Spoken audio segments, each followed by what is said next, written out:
Der goldige Schlüssel. Das ist ein Grimm-Märchen.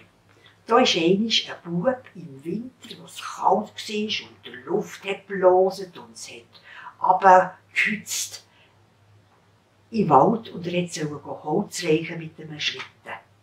Und als er im Wald war, ist er so auf eine Fläche gekommen und dort hat er ein bisschen weggewischt, weil er schauen, ob Holz drunter liegt. Und dann hat er einen kleinen goldenen Schlüssel gefunden.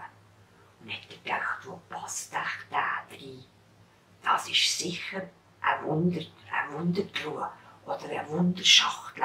Sonst wäre der nicht goldig. Das ist auch etwas ganz Besonderes. Und hat er angefangen wegzuwischen mit dem. Und es war kalt. Und die Hände sind ihm ganz kalt geworden. Und er hat gesucht und gesucht. Und dann hat er noch ein bisschen angefangen zu graben.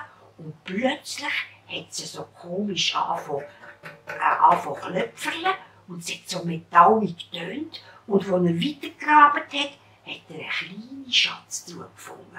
Aus Metall. Und hat er gedacht, ui, jetzt habe ich eine Schatztruhe gefunden. Was ist echt da drinnen? Jetzt muss ich schauen, wo der Schlüssel passt. Und dann ist er gekehrt und geschaut und hat gar nie ein Loch gefunden. Und plötzlich hat er ein Loch gefunden, hat den Schlüssel drin und hat langsam gedreht. Und was dann passiert ist das Geheimnis. Wahrscheinlich ist der Deckel nachher aufgegangen und es ist etwas ganz Schönes rausgekommen, aber man weiss es nicht. Das ist die Geschichte vom goldenen Schlüssel. Und weil man jetzt nicht weiss, was drin ist, könnt ihr selber Schatztruhen bauen.